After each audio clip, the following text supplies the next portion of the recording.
हमने वो कर दिखाया जो लोगों को असंभव लग रहा था। अलास्का, निवाडा और एरिजोना में जीत हासिल करना मेरे लिए बड़ी बात है। ये अविश्वसनीय है। मैं अमेरिका के लोगों के परिवार और उनके भविष्य के लिए लड़ूंगा। अगले 4 साल अमेरिका के लिए अहम हैं। ये अमेरिका के इतिहास की सबसे शानदार जीत है।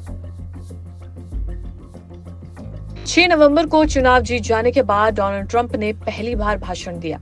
अमेरिका के अब तक के इतिहास में रिपब्लिकन पार्टी की ये सबसे बड़ी जीत है और सेकेंड वर्ल्ड वॉर के बाद ट्रंप पहले ऐसे राष्ट्रपति बने जिन्होंने 4 साल के अंतराल पर जीत हासिल की है। प्रधानमंत्री नरेंद्र मोदी ने ट्रंप की जीत पर उन्हें बधाई दी। पीएम मोदी ने लिखा, मेरे दोस्त डोनाल्ड ट्रंप को चुनाव में ऐतिहासिक जीत पर दिल से बधाई। देखिए, डोनाल्ड ट्रंप की ये जीत बड़ी है और सबका सवाल यही है कि आखिर डोनाल्ड ट्रंप को इतनी बड़ी जीत कैसे मिली। वो 3 फैक्टर जिससे ट्रंप को मिली जीत। अब 3 अहम फैक्टर्स पर बात करेंगे, जिसमें सबसे पहले बात होगी ट्रंप पर फायरिंग की। 13 जुलाई 2024 पेंसिल्वेनिया में एक रैली के दौरान ट्रंप पर गोलियां चली।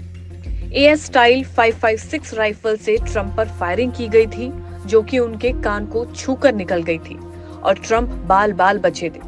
ट्रंप के कान से खून बह रहा था, लेकिन वो खड़े हुए और उन्होंने अपना भाषण जारी रखा। हीरो की तरह नजर आए डोनाल्ड ट्रंप। गोली लग जाने के बाद डोनाल्ड ट्रंप वापस खड़े हुए। उन्होंने कहा कि मौत और उनके बीच बस मिली सेकेंड का फर्क था। अगर वो अपना सिर नहीं घुमाते तो बुलेट उनके सिर में लग सकती थी। इसके बाद हवा में मुट्ठी लहराते हुए उनकी ये तस्वीर जमकर वायरल हुई थी। इस फोटो में वो निडर और कॉन्फिडेंट लीडर के तौर पर नजर आ रहे हैं और ये अंदाज अमेरिका के लोगों के दिल को छू गया।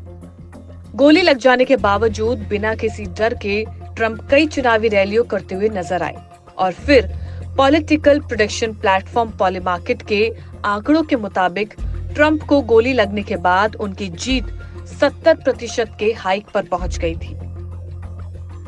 और इसके बाद बात करेंगे अगले फैक्टर की, तो वो है इलॉन मस्क, जो कि इस चुनाव में डोनाल्ड ट्रंप का साथ देते हुए हर जगह नजर आए। इलॉन मस्क ने समर्थन करते हुए ट्रंप को वोट देने वाले वोटर्स को $1 मिलियन यानी कि 8.40 करोड़ रुपए देने की घोषणा की और चुनाव की आखिरी 6 तारीख तक इलॉन किसी न किसी एक वोटर को $1 मिलियन बांट रहे थे।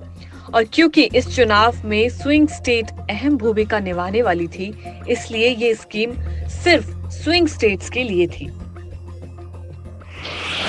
मिडिल ईस्ट और रशिया यूक्रेन जंग रुकवाने का दावा।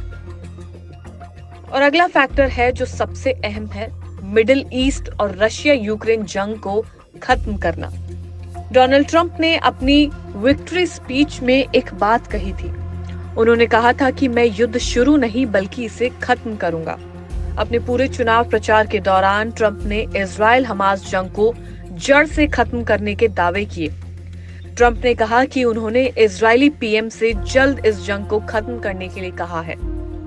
मुद्दा ये है कि अमेरिका रूस यूक्रेन जंग में यूक्रेन का साथ दे रहा है और उसे जरूरत की चीजें मुहैया करा रहा है।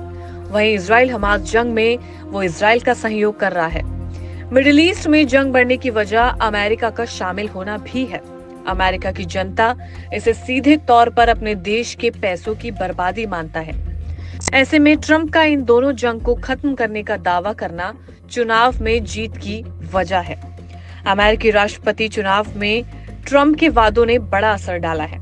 ट्रंप ने कई मौकों पर यह वादा किया था कि वो अपने शपथ ग्रहण से पहले ही रूस यूक्रेन जंग को खत्म करवा देंगे।